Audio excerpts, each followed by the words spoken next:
Hello, my name is Maria Valareza. I'm a graduate student at UCCS for the Sports Nutrition program. So today we're going to be talking about nutrition for swimmers.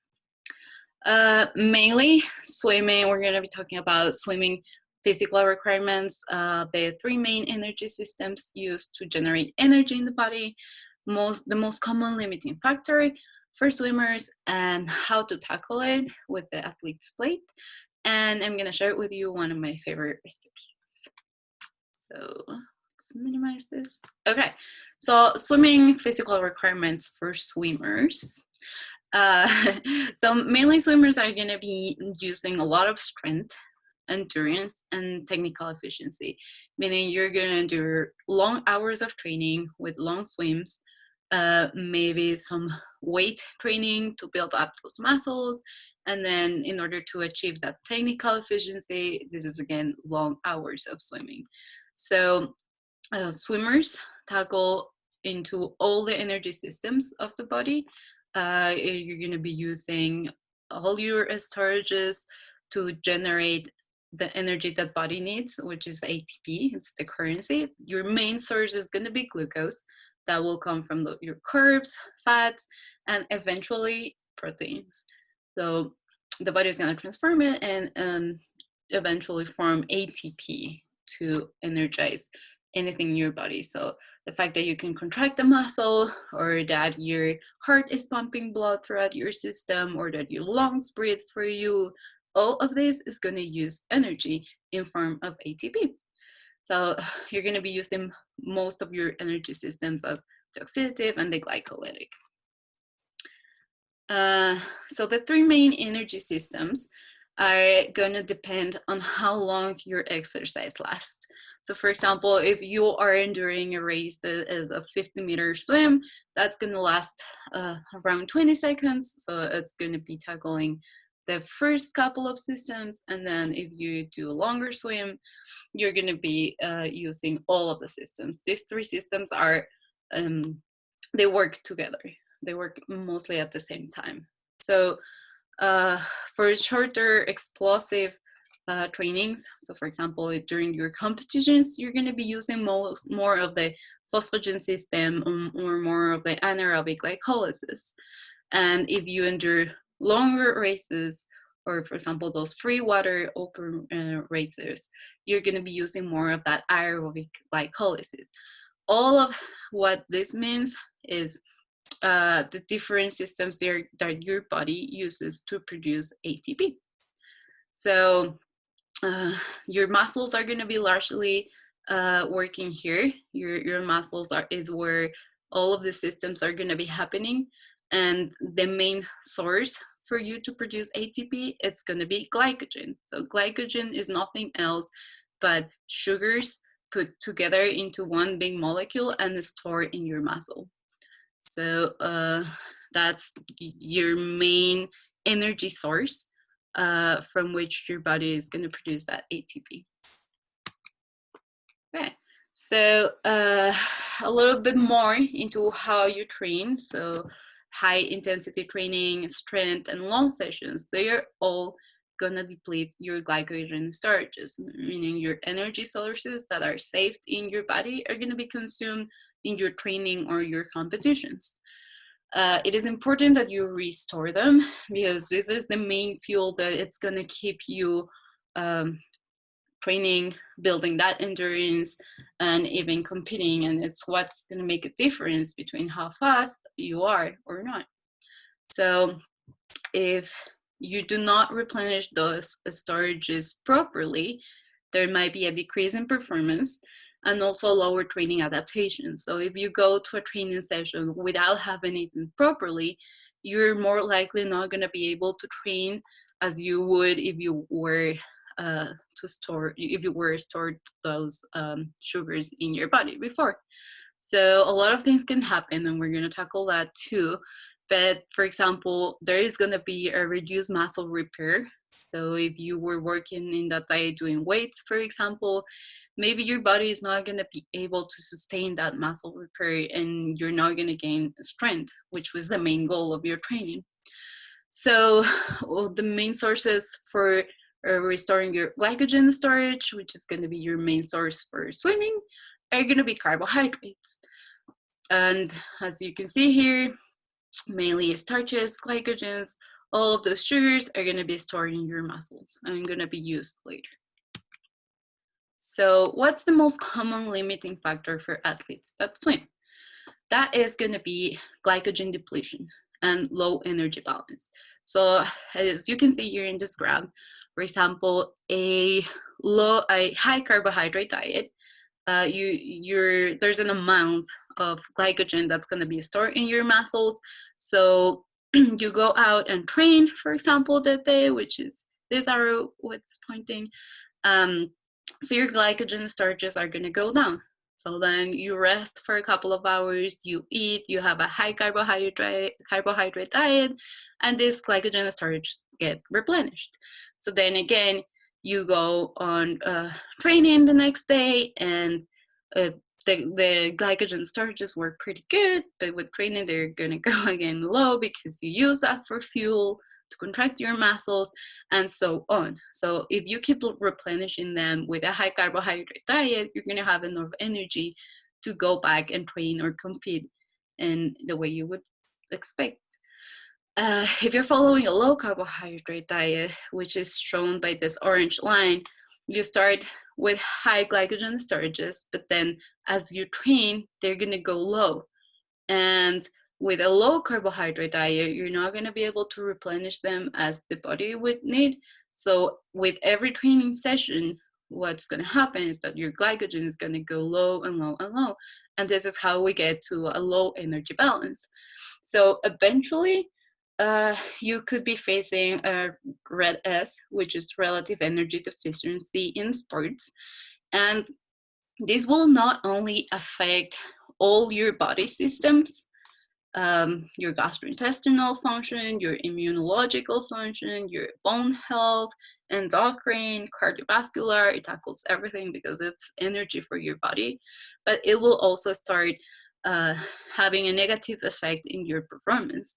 So it has been seen that athletes that have a low energy balance will, for example, have an increased risk of injury, decreased endurance performance, a decreased muscle strength, even depression, irritability, decreased coordination.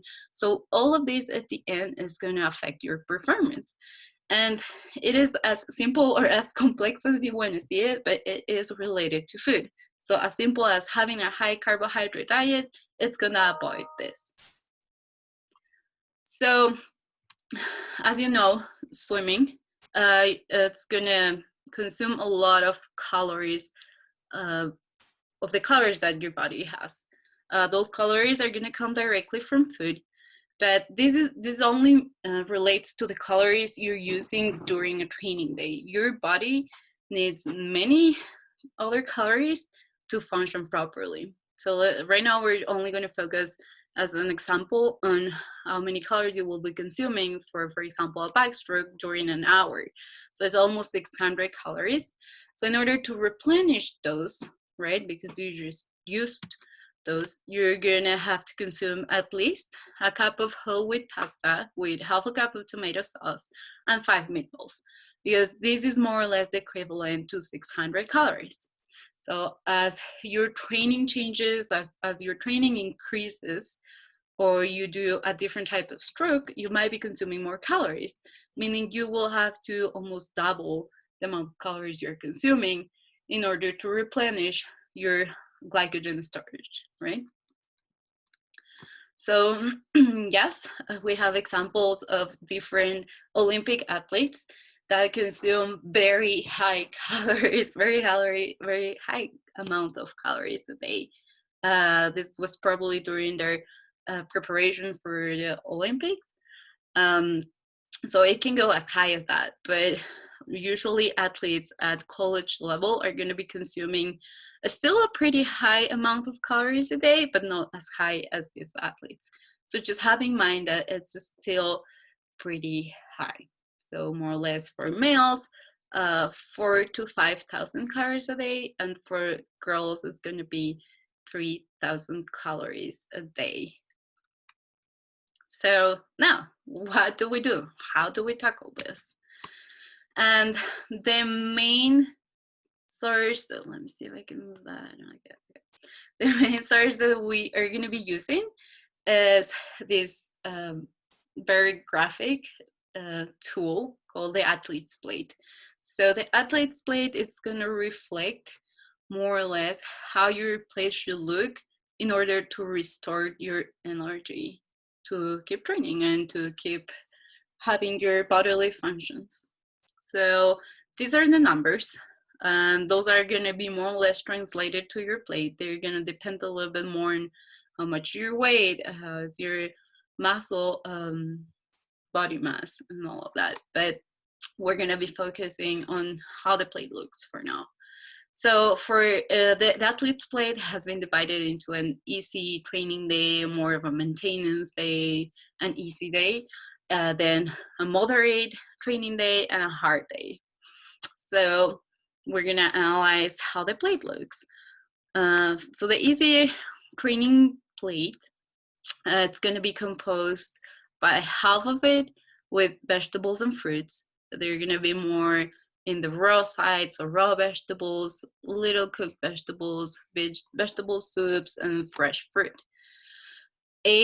Almost a quarter, a little bit less than a quarter of it, it's going to be composed of whole grains, so more of your starchy carbohydrates, so pasta, rice, cereals, all of that. And then a little bit more than a quarter is going to be your lean proteins, so this can be either from animal origin or a plant-based protein.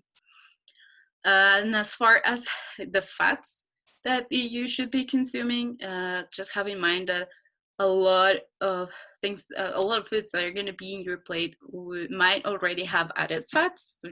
A lot of us cook with a little bit of oil, so that's already there. But then you should be consuming at least 1 to 3 teaspoons in this kind of a plate. So that's how your plate should look, and don't forget to hydrate. Okay. So this is more or less how your plates could look depending on how your training goes. So for an easy plate, again, it's going to be mainly composed by fruits and vegetables, a quarter of it, and then look for starchy vegetables, so starchy, grain. So for example, here there is a risotto with whole grain rice, so brown rice. And then a quarter of it, you can choose. We have fish here. So this would be more for an easy day, maybe the weekend or a day where you're not having such a strength training day. Then during the week, it will depend on also on how you're training. So for example, this is a long training day. You will use more of a moderate athlete's plate. So what we're changing here is that we're increasing those starchy vegetables a little bit more grains. So for example, pasta, could be whole wheat pasta or white pasta. And here's some sweet potatoes, then the vegetables are gonna be a little bit reduced and the protein, it's maintained. And then remember to hydrate.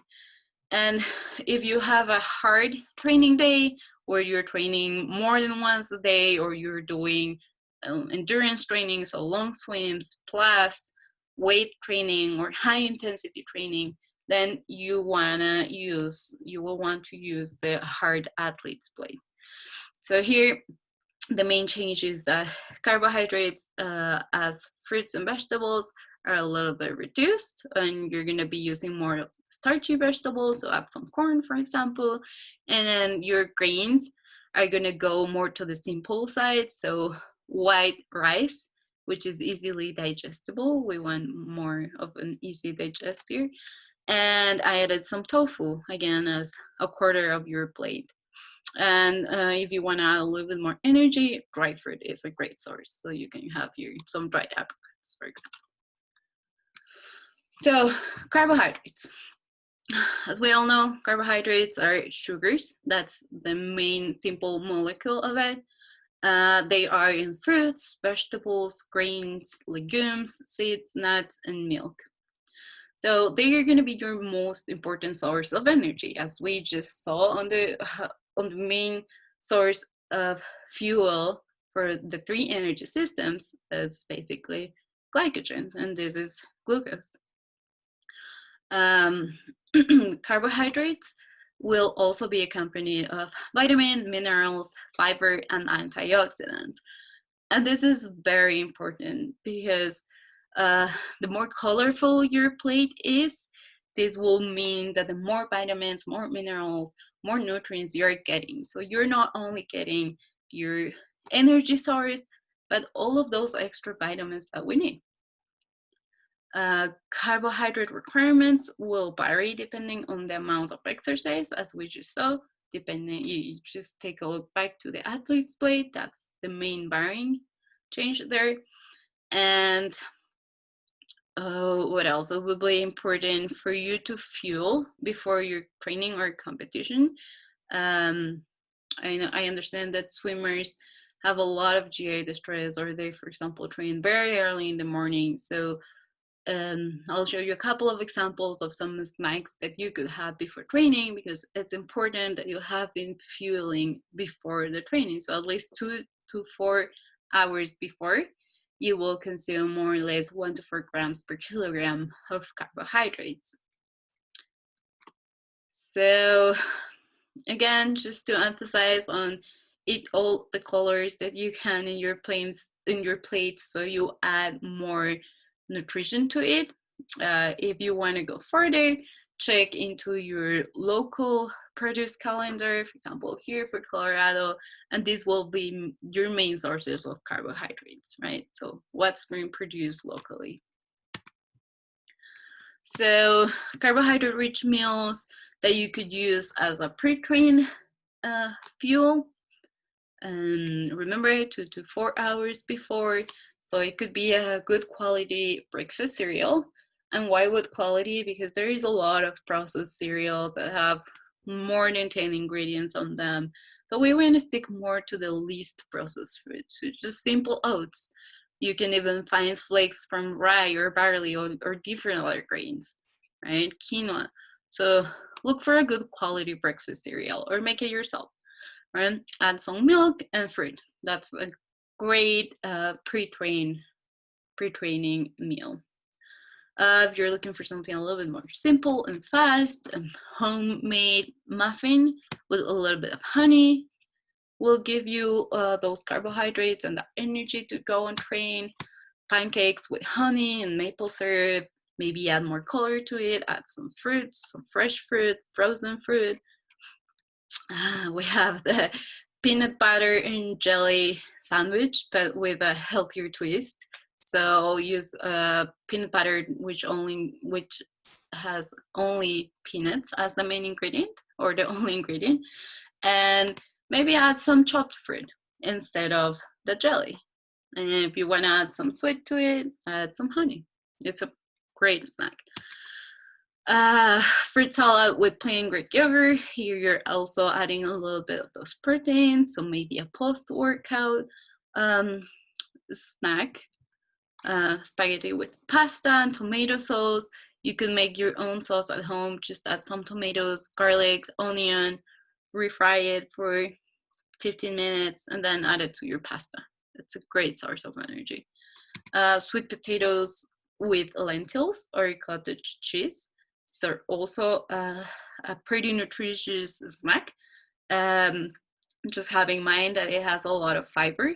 So if you do not consume right now a lot of fiber, you will have to increase it slowly so your GI doesn't get mad with you. And finally, smoothies. Smoothies and liquid meals, and I prefer this as a liquid meal where you can add fruits and vegetables. This is a great way to eat your kale or broccoli or spinach, things that you maybe don't like how they taste. When you mix them with fruit, you can barely taste them. So this is a great way to get some of those greens inside your body, and then add some yogurt or milk. You can play with the flavor. So this is also a great meal. It's going to be easy on your digestive tract. And then there's also the other options, so the sports drinks, the gels, bars, simple pieces of fruit, chocolate. These are simpler sources that you could have if you haven't eaten anything before your training, but remember, at least 2 hours before. Okay, so we're now going to focus a little bit on the proteins. So swimming training involves a high demand of strength. So in order to build those muscles, to gain strength, we're going to need protein to repair them. We want to be consuming a high bioavailable protein or high quality proteins, and this means that it has the 9 essential amino acids. Amino acids are just the building blocks of protein. And so the most highly available proteins or amino acids are going to be found in animal sources, but you can also find this in some plant-based sources like tofu or soybeans or quinoa. Those also have the 9 essential amino acids, so they are also high quality protein. And then if you mix, and we're going to see this later, if you mix a couple of plant-based proteins, you can also get that high quality protein. It has been shown with a lot of studies that if you consume more protein than what is recommended, you're not going to get any extra benefit for it. So if you eat more protein, it's not that your muscles are going to grow bigger. That doesn't happen. You're going to end up using that protein as a fuel, and that's it. So another thing that you should have in account is the source of protein that you consume has a direct relation with your health. So if you go more towards the red end here, your processed meats, those have been related with adverse health outcomes. And so you want to be avoiding those a little bit more, things like sausage, bacon, salted meats, processed meats, right? So we can go more to the spectrum of the green side here, which is plants. So legumes, that means your beans, nuts, seeds, whole grains, and some poultry and seafood. Those are great sources of protein too. So talking a little bit more about how to combine different plant-based sources.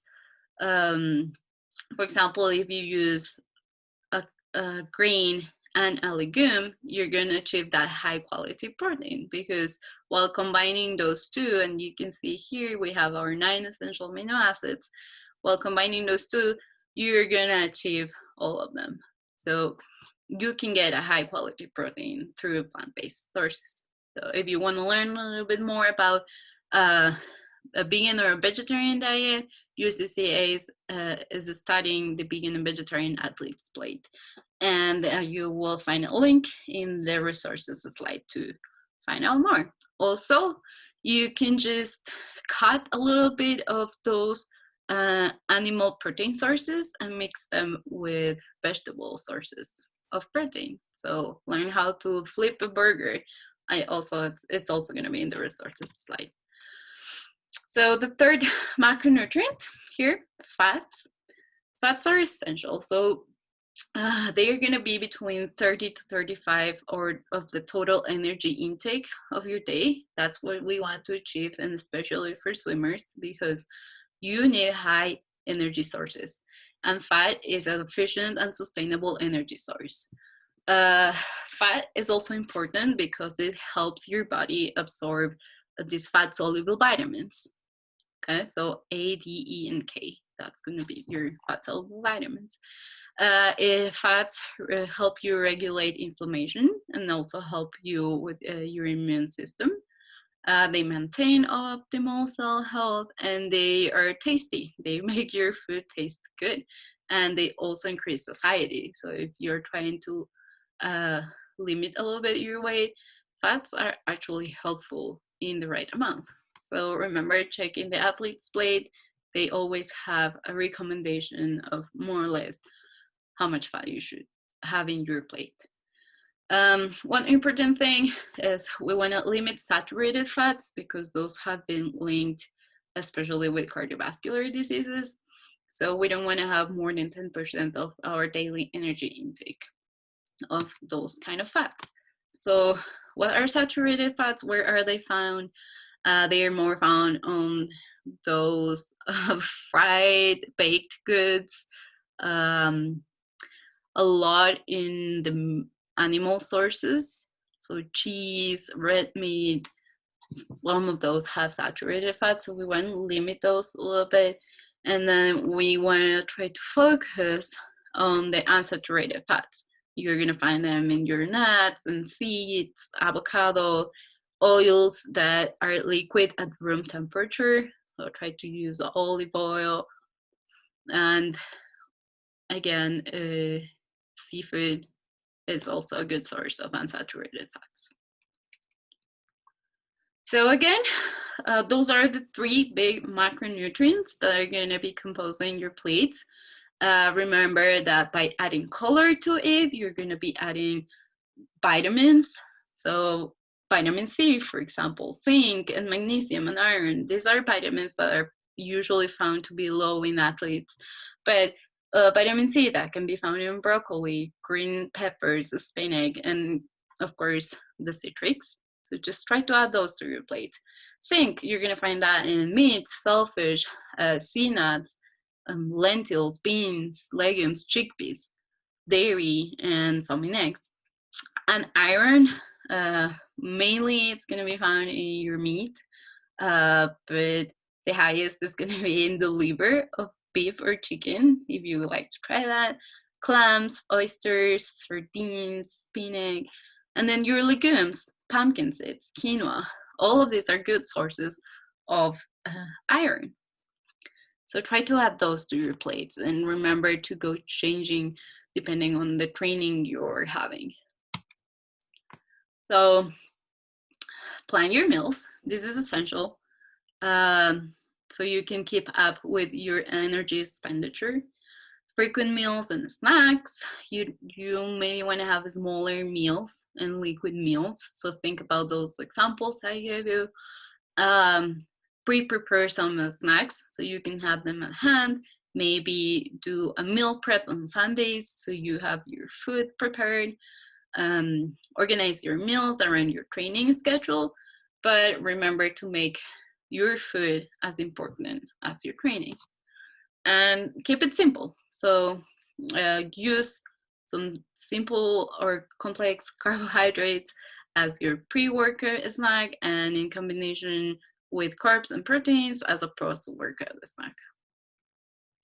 So yeah, you want to have in hand a lot of different snacks or be able to have a good meal, and you're going to be eating as you consume your calories. But let's try to make them a little bit more varied, more colorful, so you get in all of those macronutrients also, and you're going to feel the difference. So play a little bit with your training schedule, depending on what time is your first training, or if it's only one, or you have multiple trainings, you want to adapt how you eat to that. So for example, if you train very early in the morning, you at least would like to have a snack 1 to 4 hours before that. If your training is later in the day, make sure you have a good breakfast in the morning. So use the athlete plate depending if it's going to be an easy, moderate, or hard training day. After working out, you should have a post-workout snack and remember to hydrate. The best way would be, if that's lunchtime, for example, just to have a whole plate. And then again, if you're training in the afternoon and you haven't eaten soon, try to have a snack. So just go playing with it. So this is the recipe I promised. It's going to be a quinoa bowl. Quinoa is locally produced here in Colorado, so it's a great source of fiber and protein, and as I said, iron and many other micronutrients. So we're going to want to use 1 cup of cooked quinoa. It's usually, you can cook quinoa with using 1 cup of dry quinoa with 2 cups of water. You're going to cook it at medium heat for around 15 to 30 minutes until the water has been absorbed. We're going to be using 1 big banana sliced, flax seeds, chia seeds, walnuts. Use your yogurt alternative, which is soy yogurt. You can use the yogurt of your preference. If you consume dairy, maybe stick to the Greek plain yogurt. And we're gonna sweeten this with a little bit of yogurt, honey, some berries, strawberries. They can be frozen berries or dried berries, whichever you have in hand. And we're gonna flavor it with cinnamon and ginger. So just mix it together and decorate it. This is gonna reflect more or less an easy to moderate athlete's plate, so it's a great breakfast option. And I just wanted to show you that when you start using these more nutritious foods, you're gonna be fulfilling your targets of different macronutrients and micronutrients. For example, with this plate, you will have achieved the amount of fiber you need to eat for a day, the amount of vitamin C, half of the iron, 70% of calcium and folate and potassium. So try to transform your meals into more nutritious sources. Here's the resources slide. So if you want to learn more about the athlete's plate, you can download them, print them, have them at hand so you know how it works. If you want to learn more about the vegan and vegetarian athlete plate, we also have a link for it. Learn how to make more nutritious burgers and many recipes that we have here. Yeah, so I just added a couple more interesting sources for swimmers. And thank you.